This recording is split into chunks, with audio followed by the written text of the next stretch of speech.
الحمد لله نحمده ونستعينه ونستغفره ونعوذ بالله من شرور أنفسنا ومن سيئات أعمالنا من يهده الله فلا مضل له ومن يضلل فلا هادي له وأشهد أن لا إله إلا الله وحده لا شريك له وأشهد أن محمدا عبده ورسوله يا أيها الذين آمنوا اتقوا الله حق تقاته ولا تموتن إلا وأنتم مسلمون يا أيها الناس اتقوا ربكم الذي خلقكم من نفس واحدة وخلق منها زوجها وبث منهما رجالا كثيرا ونساء واتقوا الله الذي تساءلون به والأرحام إن الله كان عليكم رقيبا يا أيها الذين آمنوا اتقوا الله وقولوا قولا سديدا يصلح لكم أعمالكم ويغفر لكم ذنوبكم ومن يطع الله ورسوله فقد فاز فوزا عظيما أما بعد فإن خير الحديث كتاب الله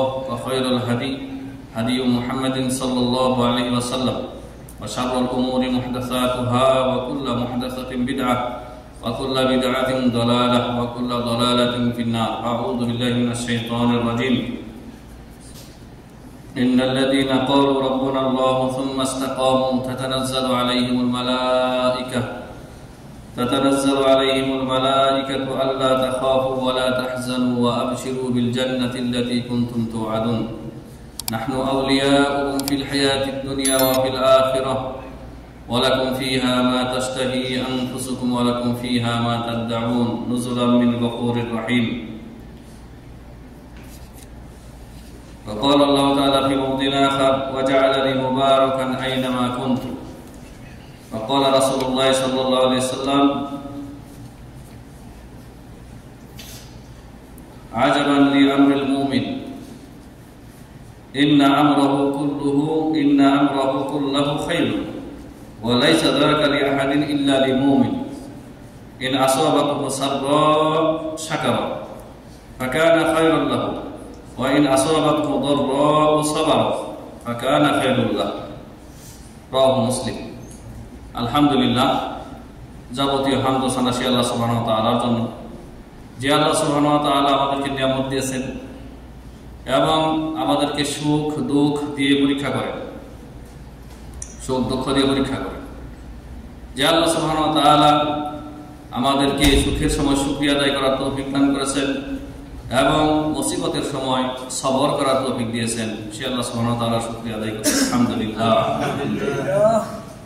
শত সহস্র কোটি সালাত ও সালাম বর্ষিত হোক নবী মুহাম্মদ রাসূলুল্লাহ সাল্লাল্লাহু আলাইহি ওয়াসাল্লামের উপর, আল্লাহুম্মা সাল্লি আলাইহি আল্লাহুম্মা বারিক আলাইহি। সম্মানিত মুসলিম کرام, খুব ভালো করে খেয়াল করবেন, মনোযোগ দিয়ে শুনবেন। আজকে এমন একটি বিষয় আলোচনা করব যে বিষয়টি আমাদের দৈনন্দিন জীবনের সাথে ওতপ্রোতভাবে জড়িত। মানে আমরা দৈনন্দিন জীবনে এই বিষয়ের উপরে আমরা কি উলটপালট হচ্ছি, আমাদের জীবনে ঘুরে ফিরে এই কয়েকটি জিনিস আসতেছে। তিনটি বিষয় নিয়ে আলোচনা করবো আজকে। এই তিনটি বিষয় প্রত্যেকটা মুসলিমের জীবনে কেউ বাদ নাই, সে যত দরিদ্রই হোক, যত গরিবই হোক, যত নিজেকে সে একেবারে হতভাগা মনে করুক না কেন, আর সবচাইতে সুখী ব্যক্তি দুনিয়াতে রাজা বাদশাহ, এই সবাই এই তিনটা জিনিস দ্বারা এই দুনিয়াতে তার জীবনে এই তিনটা জিনিস আবর্তন বিবর্তন করে আসতেছে। কিন্তু এই তিনটা জিনিসের এই আবর্তন বিবর্তনে আমাদের অবস্থান কি বা মুমিনের অবস্থান কেমন, সেটা হচ্ছে বিষয়। আর এই বিষয়টি আমি উল্লেখ করব কারণ এই বিষয় নিয়ে আলোচনা করবো এই জন্যই যে এই বিষয়টি আমি একটা বিখ্যাত গ্রন্থ প্রত্যেকটি পুস্তিকা থেকে আলোচনা করতেছি। এই পুস্তিকাটির লেখক এই আরব উপদ্বীপের জাজিরাতুল আরাবিয়ার মুজাদ্দিদ আল্লামা শাইখুল ইসলাম মুহাম্মদ ইবনে আব্দুল ওয়াহাব রাহিমাহুল্লাহ, যিনি এই জাজিরাতুল আরব থেকে শিরক, কুফরি, বিদআত দূর করেছেন। এই দেশে আপনারা শুনেছেন ইতিপূর্বে যে 250 বছর আগে এই দেশে, আমাদের দেশে যেরকম শিরক দেখতেছেন, কবর পূজা, মাজার সব ছিল এই দেশে। বিশ্বাস হয়? বিশ্বাস হওয়ার কথা না, কারণ এখন তো তার কোনো চিহ্নই নেই। না কোনো দরবারে পীরকে বসতে দেখা যায়, আসীন নিয়ে বসে আছে, মুরিদরা গিয়ে সেখানে সেজদা করে যাচ্ছে, এরকম দৃশ্য দেখা যায় না। আর কোন কবর মাজারও দেখা যাচ্ছে না যেখানে মানুষ ঘিরে তওয়াফ করবে, কবরের বিভিন্ন অংশ থেকে বরকত হাসিল করবে, এরকম দৃশ্য দেখা যায় না। আর না কোনো গাছের পূজা দেখা যাচ্ছে। কিন্তু এই সবই ছিল এক সময়। এই সবকিছু যিনি দূর করেছেন 250 বছর আগে শেখুল ইসলাম মুহাম্মদ ইবনে আব্দুল ওয়াহ্হাব রাহিমাহুল্লাহ, সেই জমানার নেককার বাদশাহ ইমাম মুহাম্মদ বিন সৌদ রাহিমাহুল্লাহর সহযোগিতায়, শাসকের সহযোগিতায়, যার সুফল আজকে আমরা এই দেশে পাচ্ছি। কিন্তু আফসোস এবং পরিতাপের বিষয় হচ্ছে যে সেই মহান সংস্কারককে আমরা ভালো দৃষ্টিতে দেখি না। তাকে আমরা চিনতে ভুল করেছি। আমাদের উপমহাদেশের অধিকাংশ যারা শিরিক বিদআতে ডুবে আছে তারা এই লোককে গালিগালাজ করে। বিশেষ করে যারা কবর পূজা, মাজার পূজা করে, এরা তো ডাইরেক্ট বলে, গালিগালাজ করে যে এই ওহাবি নাম দিয়েছে, ওহাবি, যে ওহাবিদের জ্বালায় যন্ত্রণায় আমরা মদিনায় গিয়ে রাসূলের কাছে কিছু চাইতে পারি না। রাসূলের কাছে চাইতে পারে না, এই জন্য আফসোস। আল্লাহর কাছে চাবে না, রাসূলের কাছে গিয়ে চাবে। যেটা শিরিক সেটা করবে। অনুরূপ ভাবে সাহাবায়ে কেরামের কবরকে ঘিরে কিছু শিরিক করবে, যেমন শিয়া রাফিজিরা, ইরানিরা তুর্কি শাসন আমলে যে বাকি গুরুস্থান দেখেন মসজিদে নববীর পাশে, যেটাকে মানুষ, আমাদের দেশের মানুষ জানে জান্নাতুল বাকি। এটা ভুল কথা। মাকবারাতুল বাকি বলবেন। মাকবারা মানে কবরস্থান, আর বাকি মানে ওই স্থানটার নাম হচ্ছে বাকি। তো এখানে এসে এই মাত্র 10 বছর আগেও দেখতাম শিয়া মুশরিকগুলি এসে এখানে শিরিক করতো। এখানে ফাতেমাতুজ জাহরা রাদিয়াল্লাহু আনহার কবরের কাছে ঘিরে তারা সেখানে দোয়া করতো, তার কাছে আশ্রয় সবকিছু করতো। তো সেটাও এখন আলহামদুলিল্লাহ সৌদি গভর্নমেন্ট বন্ধ করে দিয়েছে, আলহামদুলিল্লাহ। আর আমাদের দেশে যারা শিরিকপন্থী, কবর পূজা, মাজার পূজা করে, তারা এই সাহাবায়ে কেরামের কবর কাছে এসে চাইতে পারে না, এখানে কবর পূজা করতে পারে না। বড় আফসোস। আমি স্বয়ং একজনকে দেখেছি মসজিদে নববীর যে চত্বর আছে সামনে, উঠান, এখানে বসে একজন ভিডিও করতেছে আর গালিগালাজ করতেছে এদেশের শাসককে। কারণ সে নবী সাল্লাল্লাহু আলাইহি ওয়াসাল্লামের দরবারে এসে কিছু করতে পারে না মনের মতো করে। অথচ মসজিদে নববী শুধুমাত্র নামাজের জন্য, আর কিছু না। 3টা মসজিদের যে ফজিলত আপনারা শুনেছেন, একটা হচ্ছে কাবাতুল্লাহ, এখানে 1 লক্ষ রাকাতের নামাজ, অন্য পৃথিবীর যে কোনো মসজিদে নামাজের তুলনায় 1 লক্ষ রাকাত বেশি পাবেন না আপনি। আর মসজিদে নববীতে হচ্ছে আপনার 1000 রাকাতের নেকি পাবেন। আর মসজিদুল আকসা যেটি রয়েছে ফিলিস্তিনে ইহুদিদের দখলে, সেইখানে নামাজ পড়লে 500 রাকাতের নেকি পাবেন। তো মসজিদে নববীতে আপনি স্রেফ ইবাদতের নিয়তে সফর করতে হবে যে আমি মসজিদে নববীতে যাচ্ছি নামাজ পড়ার জন্য। আর এখানে যখন এসে গেছেন, পৌঁছে যাবেন, তখন নবী সাল্লাল্লাহু আলাইহি ওয়াসাল্লামের কবর জিয়ারত করবেন, সেটা আলাদা বিষয়। কিন্তু কবর জিয়ারতের উদ্দেশ্যে সফর করার কোনো অনুমতি শরীয়তে নেই। তো সেই শাইখুল ইসলাম মুহাম্মদ ইবনে আব্দুল ওয়াহ্হাব রাহিমাহুল্লাহ, তার বহু গ্রন্থ রয়েছে, বিখ্যাত গ্রন্থ। কিতাবুত তাওহীদ একটা গ্রন্থ, ইতিপূর্বে শুনেছেন যে আমাদের কালো পতাকাধারী ভাইয়েরা আফগানিস্তানে সেটি নিষিদ্ধ করেছে, কারণ তারা কবর পূজারী। আফগানের আপামর জনসাধারণ কবর পূজারী, মাজার পূজারী। তাদের একটা এলাকার নামই রয়েছে মাজার শরীফ। জানেন না? মাজার শরীফ মানে মাজারের জন্য বিখ্যাত। তো কিতাবুত তাওহীদের লেখকের আরেকটি কিতাব নাম হচ্ছে কাওয়াইদুল আরবা। 4টি নীতিমালা। এই 4টি নীতিমালার মধ্যে তিনি 3টা বিষয় উল্লেখ করেছেন। এই 4টি নীতিমালা উল্লেখ করার আগে 3টা বিষয় সম্পর্কে আমাদেরকে তামবিহ করেছেন বা আমাদেরকে স্মরণ করিয়ে দিয়েছেন। তিনি তার কথাটা আমি সংক্ষেপে বলে দেব, তারপরে খুতবা ইনশাআল্লাহ শেষ করে দেব এর আলোকে। তিনি বলেছেন যে বিসমিল্লাহির রহমানির রহিম, আসআলুকাল কারীম রব্বাল আরশিল আযীম আইয়াতাওয়াল্লাকা ফিদ দুনিয়া ওয়াল আখিরাহ। দেখেন কত বড় বিচক্ষণ এবং গভীর জ্ঞানের আলেম হলে এমনটা এত সুন্দর করে তিনি সম্বোধন করতেছেন। মানে আপনাদের উদ্দেশ্যে, পাঠকদের উদ্দেশ্যে, কিতাব যারা পড়বে তাদের উদ্দেশ্যে বলতেছেন, আল্লাহর নামে শুরু করছি, সেই দয়াময় আল্লাহর নামে যিনি মহান আরশের অধিপতি, আরশের রব যিনি। আইয়াতাওয়াল্লাকা ফিদ দুনিয়া ওয়াল আখিরাহ। হে মুসলিম, আল্লাহ তাআলা আপনাকে দুনিয়া এবং আখিরাতে আল্লাহ আপনার দায়িত্ব গ্রহণ করুক। মানে আল্লাহ আপনার ওলি হয়ে যাক, আল্লাহ আপনার অভিভাবক হয়ে যাক, এটা দোয়া করতেছেন আমার আপনার জন্য। তো এই লোককে কিভাবে আপনি গালি যে আপনার জন্য শুরুতেই দোয়া করতেছে আল্লাহ আপনার জন্য অভিভাবক হয়ে যাক দুনিয়া এবং আখিরাতে, এই দোয়া করতেছেন। তারপর বলতেছেন ওয়াজআলাকা মুবারাকান আইনামা কুনতা, আপনি যেখানেই থাকুন না কেন আল্লাহ আপনাকে বরকতময় করুন। লেখক দোয়া দিচ্ছে আপনাদেরকে। ওয়া আইয়াজআলাকা মিম্মান ইযা উ'তিয়া শাকারা, আল্লাহ তাআলা আপনাকে ওই লোকদের অন্তর্ভুক্ত করুন যাদেরকে নিয়ামত প্রদান করা হলে শুকরিয়া আদায় করে। আমাদের কাছে নিয়ামত দিবেন না, বহু নিয়ামত দিবেন, এটা পরে আলোচনার মধ্যে আসবে। যে তিনটি বিষয় আমাদের আলোচনার বিষয়বস্তু, এই তিনটি শেষ লাইনের মধ্যে রয়েছে। আল্লাহ আপনাকে ওই লোকদের অন্তর্ভুক্ত করুন ইযা উ'তিয়া শাকারা, যখন নিয়ামত দেওয়া হয় তখন সে শুকরিয়া আদায় করে, আল্লাহ আপনাদেরকে তাদের অন্তর্ভুক্ত করুন। লেখক বলছেন ওয়া ইযা বুতুলিয়া সাবারা, আর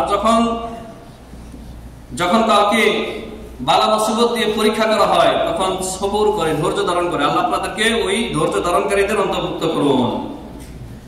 3 নম্বর বিষয় বলতেছেন ওয়া ইযা আযনাবা ইস্তাগফারা, যখন আল্লাহ তাআলা আপনাদেরকে ওই ব্যক্তিদের অন্তর্ভুক্ত করুন যারা গুনাহ করলে, পাপ করলে ইস্তিগফার করে, আল্লাহর কাছে গুনাহ মাফির জন্য ক্ষমা প্রার্থনা করেন, আল্লাহ আপনাদেরকে তাদের অন্তর্ভুক্ত করুন।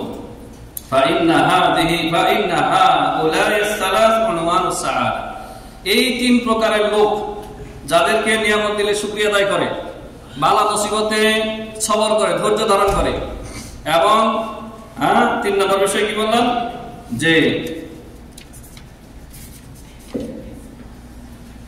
গুনাহ করলে তওবা ইস্তিগফার করে, এই 3 প্রকারের লোক, এরাই হচ্ছে সাআদা, এদের জন্য রয়েছে সফলতা, এরাই হচ্ছে সৌভাগ্যবান।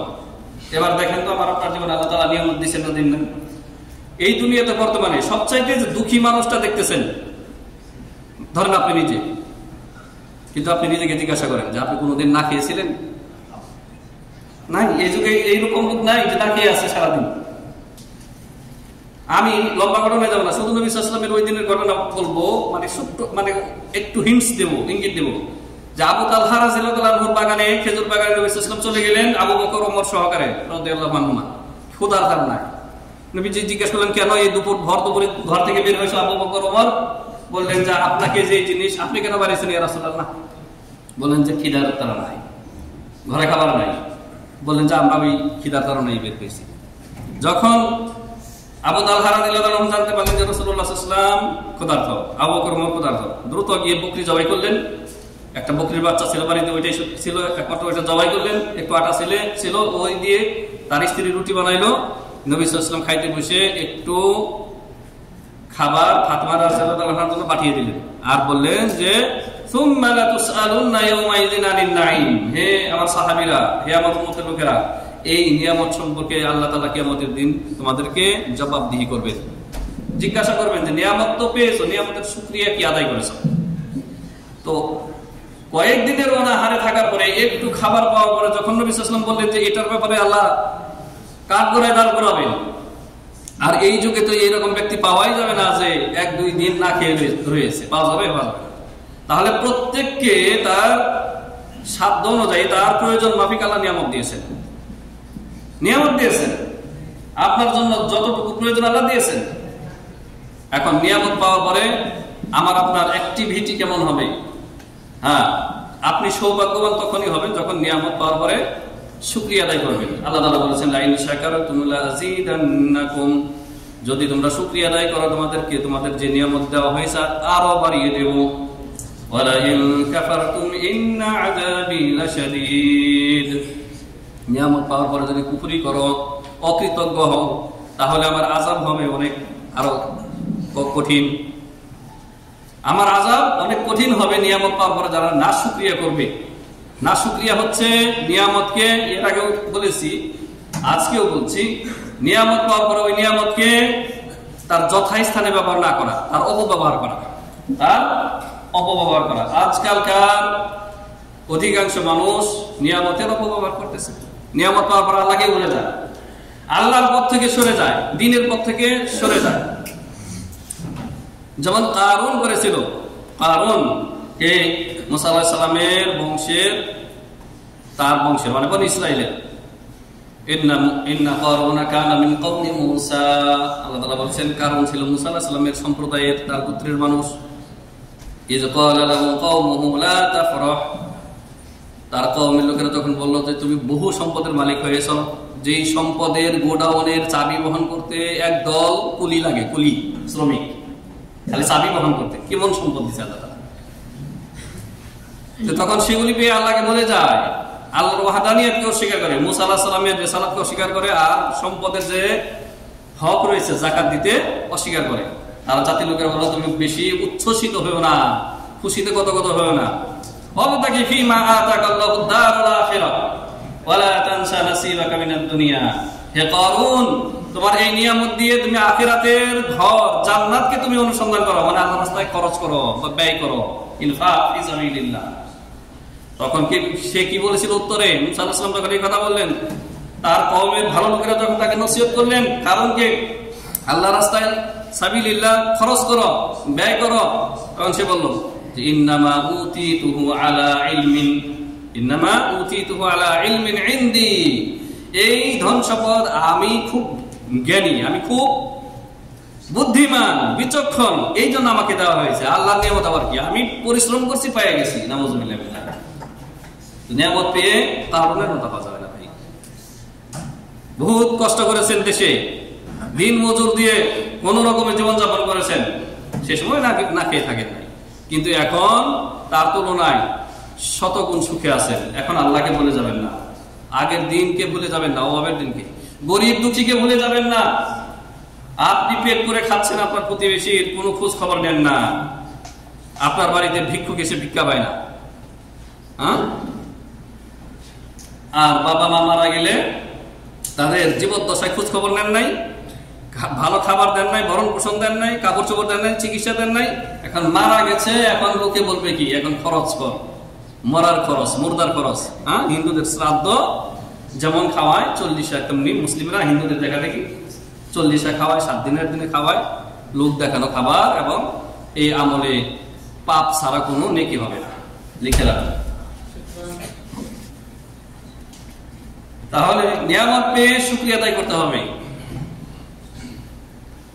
শুকরিয়া আদায় করতে হবে। আল্লাহ তাআলা বলেছেন ওয়াকালিলুম মিন ইবাদিয়াশ শাকুর, আমার শুকরগুজার বান্দা খুবই কম, অল্প। খালি এটা আল্লাহর নীতিমালা, এই কথা কখনো মিথ্যা হবে না।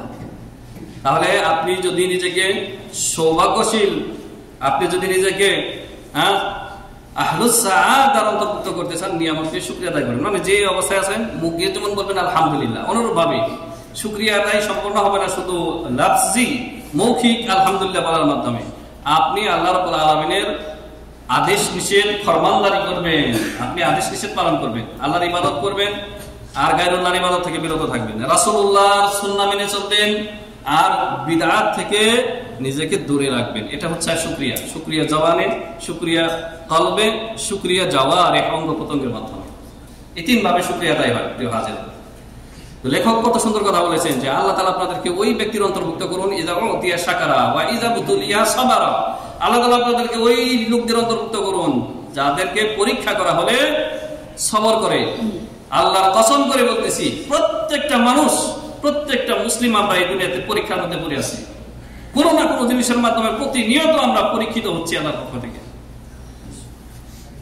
আল্লাহ তাআলা বলেই দিয়েছেন আল্লাযী খালাকাল মাউতা ওয়াল হায়াতা লিয়াবলুয়াকুম আইয়ুকুম আহসানু আমালা।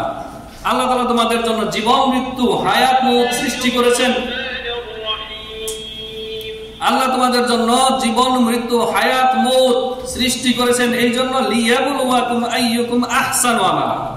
তোমাদেরকে সৃষ্টি করেছেন, জীবন দিয়েছেন, আবার মৃত্যু দেবেন। এই জীবন এবং মৃত্যুর মাঝখানে তোমাদেরকে পরীক্ষার জন্য, ইবতিলা করার জন্য আল্লাহ তাআলা সৃষ্টি করেছেন।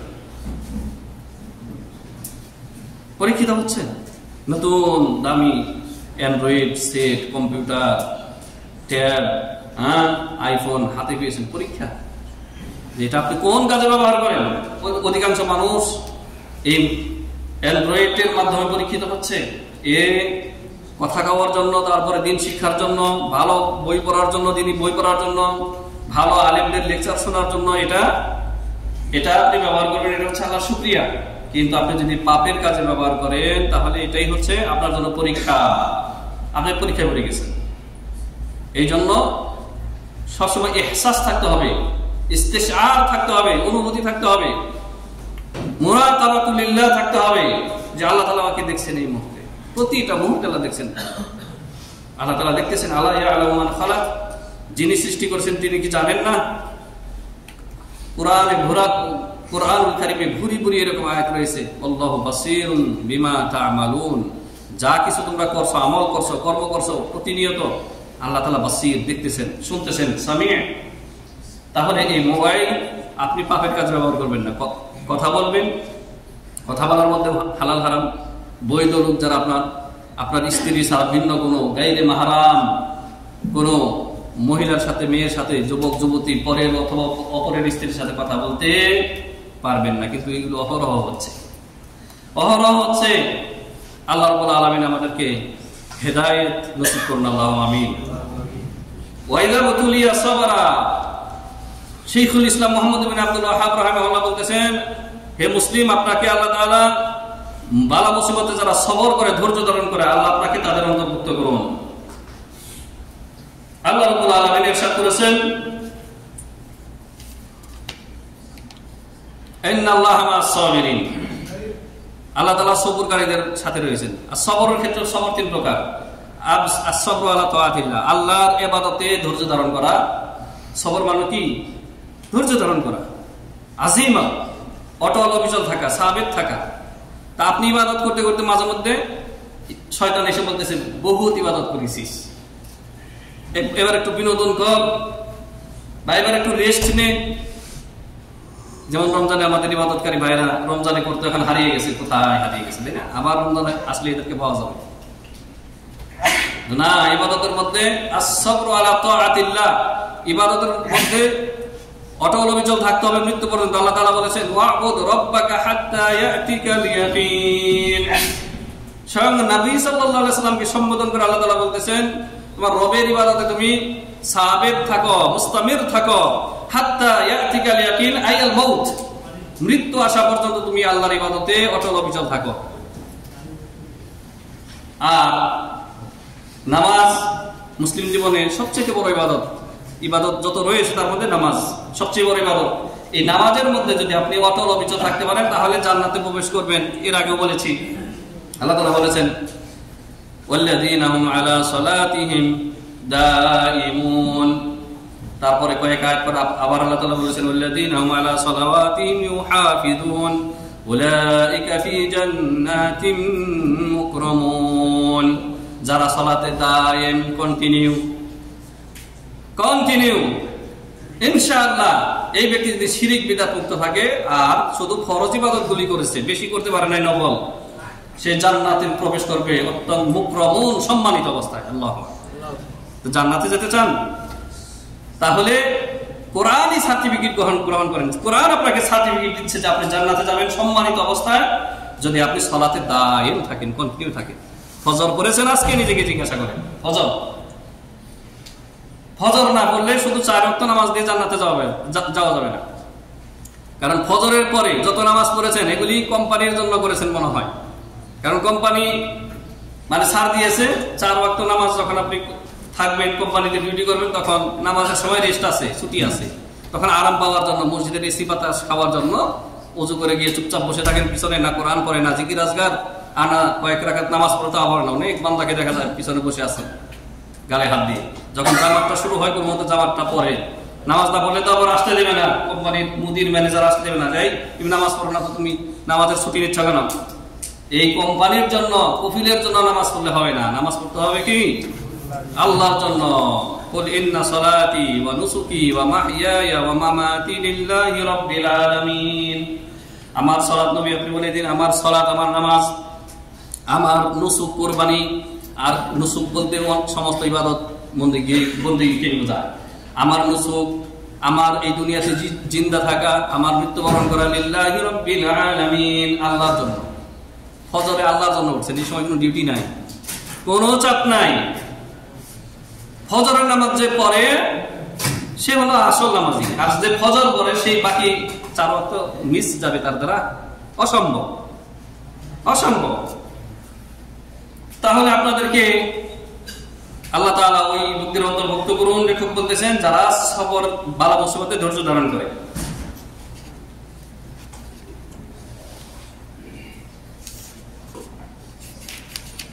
রাব্বুল আলামিন ইরশাদ করেছেন সূরা ফুসিলাত আয়াত নম্বর 30-31 ইন্নাল্লাযীনা ক্বালু রাব্বুনা আল্লাহু সুম্মা ইসতাকামু তাতানাজ্জালু আলাইহিমুল মালায়েকাতু আল্লা তাখাফু ওয়া লা তাহজানু ওয়া আবশিরু বিল জান্নাতিল্লাতী কুনতুম তুআদুন। নিশ্চয় যারা বলে আমাদের রব প্রতিপালক আল্লাহ, সুম্মা ইসতাকামু, তারপরে এর উপরে অটল অবিচল থাকে, মানে রবের ইবাদতে অটল অবিচল থাকে, এদের উপরে দুই সময় ফেরেশতা নাযিল হয়। মৃত্যুর মুহূর্তে মালাকুল মউতের সাথে আর যারা সহযোগী ফেরেশতারা রয়েছে খুব নেক্সট শুরুতে আসে, জানটা রূহটা কবজ করার মুহূর্তে। তখন এই ব্যক্তি ভয় পেয়ে যায় এবং দুশ্চিন্তায় থাকে, হ্যাঁ আমি মরে যেতেছি, আমার পরিবারের কি হবে, আহালের কি হবে। তখন ফেরেশতারা বলে যে লা তাখাফু ওয়া লা তাহজানু, ভয় করো না, টেনশন করো না, নাহনু আউলিয়াকুম ফিল হায়াতিদ দুনিয়া ওয়া ফিল আখিরাহ, আমরা দুনিয়াতেও তোমাদের দোস্ত ছিলাম, আখিরাতেও তোমাদের দোস্ত বন্ধু থাকবো, আউলিয়া বন্ধু। ওয়া আবশিরু বিল জান্নাহ, মুমিন তুমি সারা জীবন আল্লাহর ইবাদতে অটল অবিচল ছিলা, তুমি জান্নাতের সুসংবাদ গ্রহণ করো, খুশখবরি গ্রহণ করো। সুবহানাল্লাহ। ওয়া আবশিরু বিল জান্নাতিল্লাতী কুনতুম তুআদুন, যে জান্নাতের ওয়াদা আল্লাহ তাআলা তোমাদেরকে দিয়েছিলেন। আল্লাহু আকবার। অনুরূপ ভাবে এই তিনটা কাজ যারা করবে, নিয়ামতের শুকরিয়া আদায়, মুসিবতে ধৈর্য ধারণ, সবর, আর গুনাহ হয়ে গেলে ইস্তেগফার, তারা হচ্ছে বরকতময়। তারা কি বরকতময়? মানে আপনি বরকতময়, আপনাকে আল্লাহ বরকতময় করেছেন। আল্লাহ নবী ঈসা আলাইহিস সালাম তিনি বলতেছেন ওয়াজআলানি মুবারাকান আইনামা কুনতু ওয়া আওসানি বিস-সালাতি ওয়াজ-যাকাতি মা দুমতু হাইয়্যা। ঈসা ইবনে মারইয়াম আলাইহিস সালাম পাঁচজন শ্রেষ্ঠ রাসূলের একজন রাসূল। তিনি বলতেছেন আল্লাহ আমাকে বরকতময় করেছেন আমি যেখানেই থাকি না কেন, এবং আল্লাহ তাআলা আমাকে আদেশ করেছেন সালাত কায়েম করতে এবং যাকাত দিতে। দেখেন, সালাত যাকাত প্রত্যেকটা নবী রাসূলগণের উপরে ফরজ ছিল। একজন মুমিন যার মধ্যে এই গুণ রয়েছে, নিয়ামতকে শুকরিয়া আদায় করে, বালা মুসিবতে সবর করে, আর গুনাহ হয়ে গেলে ইস্তেগফার করে, তওবা ইস্তেগফার করে, এই ব্যক্তি হচ্ছে বরকতময়। আল্লাহু আকবার। বরকতময় নিজের জন্য, বরকতময় হচ্ছে তার পরিবারের জন্য, বরকতময় তার আশেপাশে যত লোক রয়েছে সবার জন্য। দেখবেন যে ভালো মানুষ যেখানে থাকে তার সংস্পর্শে এসে, তার সোহবতে এসে বহু খারাপ মানুষ ভালো হয়ে যায়। হয় না? হয় না? হয়। তাহলে একজন ভালো মানুষ, নেককার, সালেহ, তিনি মুবারক, আল্লাহর পক্ষ থেকে সে বরকতময়। তার সংস্পর্শে আসলে লোহা স্বর্ণ হয়ে যায়, মানে খারাপ মানুষ ভালো হয়ে যায়, নেককার হয়ে যায়। আল্লাহ নবী সাল্লাল্লাহু আলাইহি ওয়াসাল্লাম ইরশাদ করেছেন, আর ছোট্ট একটি হাদিস অনেক লম্বা, আমি ছোট্ট করে বলে শেষ দিচ্ছি। কোন বান্দা যখন পাপ করে, আমরা প্রত্যেকেই পাপ করি, প্রতিনিয়ত ইচ্ছায় অনিচ্ছায় গুনাহ হয়ে যাচ্ছে। আল্লাহ সুবহানাহু ওয়া তাআলা ইরশাদ করেছেন ইযা আযনাবা আবদি, হাদিসে কুদসি, আমার বান্দা যখন পাপ করে, ফাআলিমা আন্না লাহু রাব্বান, তখন সে জানে যে আমার একজন রব আছে। ফায়াস্তাগফিরু ফায়াকুলু আইয়া রাব্বি আযনাবতু ফাগফিরলি ফাইন্নাহু গফারা লাহ। বান্দা যখন গুনাহ করে বসে, তখন নির্জনে সে আল্লাহর দরবারে মুনাজাত করে ক্রন্দন করে বলে যে আযনাবতু ইয়া রাব্বি ফাগফিরলি, আমি পাপ করেছি, গুনাহ করেছি, আল্লাহ আমাকে ক্ষমা করো, মাফ করো। তখন আল্লাহ তাআলা বলেন কদ গফারতু লাক, আমি তোমাকে ক্ষমা করে দিলাম। এইভাবে দ্বিতীয়বার, তৃতীয়বার সে একই কাজ করে, পাপ করে, আবার পাপ করে আল্লাহর দিকে ফিরে যায়, আর আল্লাহ তাআলাও ক্ষমা করতে থাকেন। মনে রাখবেন যে আপনি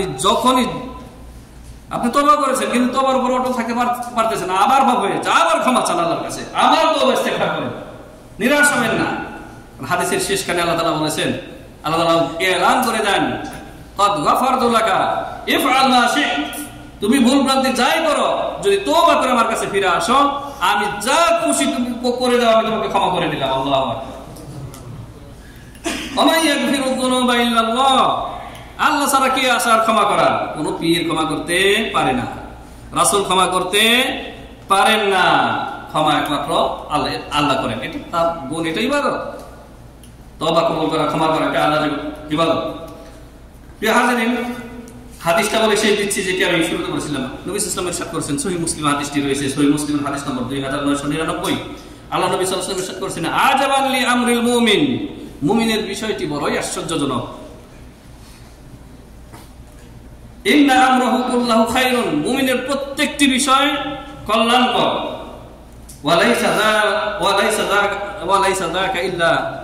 ওয়ালাইসা যাকা লিআহাদিন ইল্লাল মুমিন, মুমিন ছাড়ার কারো ক্ষেত্রে এই বিষয়টি আশ্চর্যজনক নয় বা এটি ঘটে না। ইন আসাবাতহু সাররা শাকারা, যখন সে সুখ পায়, কল্যাণ পায়, তখন সে শুকরিয়া আদায় করে। তাহলে এটা মুমিনের গুণ, সিফাত। এর বিপরীত ওয়াইন আসাবাতহু দাররাউ সাবারা, আর যদি বালা মুসিবত তাকে স্পর্শ করে তখন কি করে? সবর করে, সবর করে। ফাকানা খায়রুল লাহু, তখন এটাও তার জন্য কল্যাণকর হয়। তাহলে মুমিনের কোনো লস নাই, লোকসান নাই।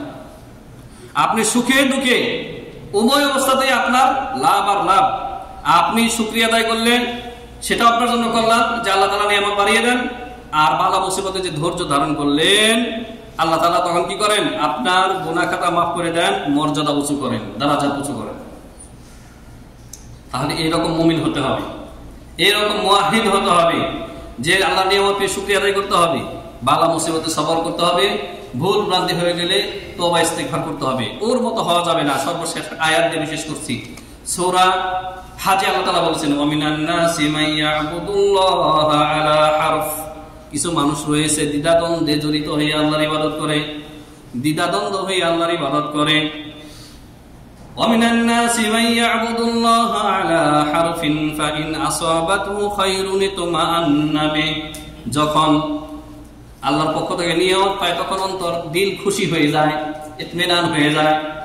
ওয়াইন আসাবাহু শাররা ফাইন আসাবাতহু খায়রুন ইতমাআন্না বিহি ওয়াইন আসাবাহু ফিতনাতুন ইনকালাবা আলা ওয়াজহিহি খাসিরাদ দুনিয়া ওয়াল আখিরাহ, আর এর বিপরীত যদি বালা মুসিবত এসে স্পর্শ করে, মুসিবতে পড়ে যায়, তখন হাই হুতাশ করে, হাই হুতাশ করে, আর আল্লাহর ইবাদত থেকে দূরে সরে যায়।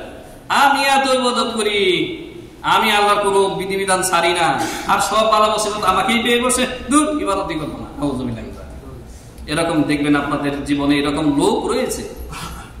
অজ্ঞতা, মূর্খতা থাকলে এই অবস্থা হয়। সে যদি দিন সম্পর্কে জানতো, রাসূলের এই হাদিস জানতো,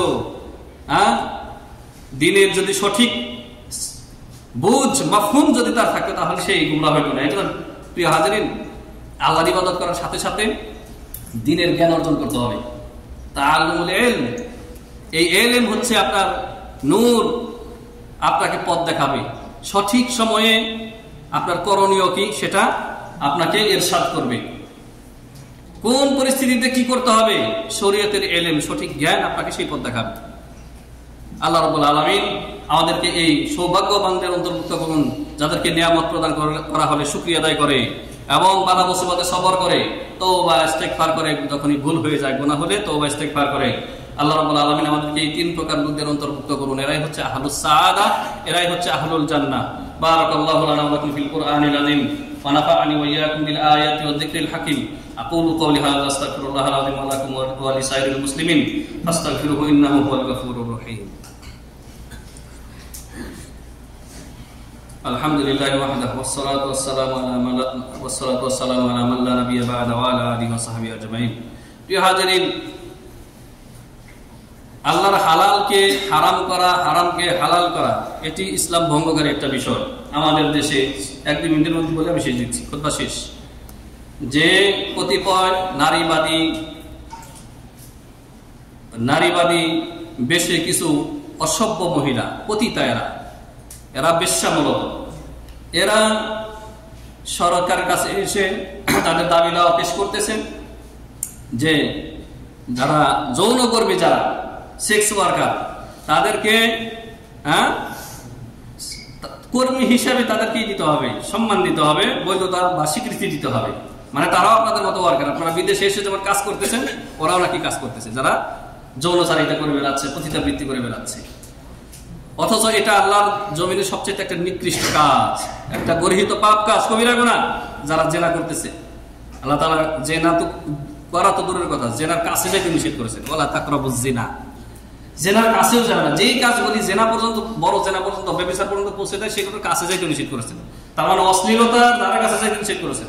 সেইখানে যারা পতিতালয়ে পতিতাবৃত্তি করে বেড়াচ্ছে, এদের পক্ষ থেকে এই নারীবাদী শয়তানগুলি দাবি তুলতেছে যে এদেরকে কর্মী বা যারা শ্রমিক লেবার এদের মর্যাদা দেওয়া হোক, মানে বৈধতা দেওয়া হোক, লাইসেন্স দিয়ে দেওয়া হোক, যেটা আমাদের সরকারের প্রতি তারা এই দাবি দাওয়া পেশ করতেছে। আমরা আমাদের সরকারের প্রতি সম্মানের সাথে আমরা এই স্মরণ করে দিচ্ছি যে আল্লাহ হালালকে আল্লাহ তাআলা যেগুলো হারাম করেছেন, জেনা, ব্যভিচার, অশ্লীলতা, এগুলোকে আপনারা আল্লাহকে ভয় করে এগুলি কখনোই বৈধতা দিবে না। বৈধতা দিলে ফায়াহিল্লা আলাইকুম গযবি, আল্লাহ বলেছেন তোমাদের উপরে আল্লাহর গজব অবতারিত হয়ে যাবে।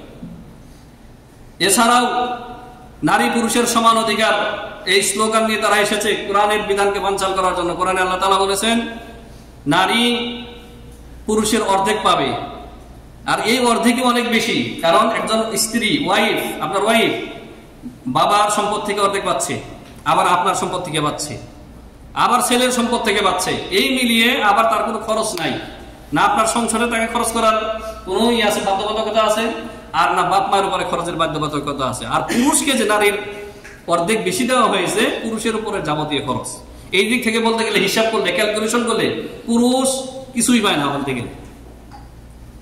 তারপরে ওই শয়তানগুলি, এই নাস্তিকগুলি নারী পুরুষের সমান অধিকার আন্দোলন নিয়ে এসেছে বা দাবি দাওয়া নিয়ে এসেছে সরকারের কাছে। আমরা সরকারকে স্মরণ করে দিতে চাই এবং তার সহযোগী যারা রয়েছেন যে এই স্পর্ধা দেখাতে যাবেন না, তাহলে আল্লাহর গজব অবতারিত হয়ে যাবে। আর আমরা মুমিন মুসলিম মুয়াহিদরা এটা মেনে নেব না। বিগত জালিম স্বৈরাচার এত শক্তিশালী হয়ে শিকড় করে বসেছিল এতটা বছর, তাকে আমরা হটাইতে পিছপা হইনি। আমাদের অনেকে জীবন দিয়ে হলেও তাকে দেশ থেকে উৎখাত করেছে। তো আপনি কি, আমরা সেই অশুভ পরিণতি দেখতে চাই না। আপনার প্রতি আমাদের সুধারণা রয়েছে এবং আপনি এই সমস্ত কুলাঙ্গার নাস্তিক আল্লাহ দ্রোহীদেরকে স্থান দেবেন না, এদেরকে পাত্তা দেবেন না। আপনার জন্য উচিত হচ্ছে দেশ বরণ্য যারা ভালো ভালো আলেমে রব্বানি, আলেমে হাক্কানি রয়েছে, তাদের পরামর্শে আপনি দেশ চালাবেন এবং অন্যান্য যারা ইন্টেলিজেন্ট ব্যক্তিবর্গ রয়েছেন তাদেরকে নিয়ে আপনি দেশ চালাবেন। আমাদের দেশকে, আমাদের দেশ সহ আল্লাহ রাব্বুল আলামিন সমস্ত মুসলিম দেশকে যেন হেফাজত করেন। আল্লাহুম্মা আমিন। ربنا آتنا في الدنيا حسنة وفي الآخرة حسنة وقنا عذاب النار. ربنا لا تزغ قلوبنا بعد إذ هديتنا وهب لنا من لدنك رحمة إنك أنت الوهاب. إن الله وملائكته يصلون على النبي يا أيها الذين آمنوا صلوا عليه وسلموا تسليما. اللهم صل على محمد وعلى آل محمد كما صليت على إبراهيم وعلى آل إبراهيم إنك حميد مجيد. اللهم بارك على محمد وعلى آل محمد كما باركت على إبراهيم وعلى آل إبراهيم إنك حميد مجيد. عباد الله رحمكم الله، إن الله يأمركم بالعدل والإحسان وإيتاء ذي القربى وينهى عن الفحشاء والمنكر والبغي يعظكم لعلكم تذكرون. فاذكروا الله يذكركم واشكروا على نعمه يزدكم ولذكر الله أكبر والله يعلم ما تصنعون.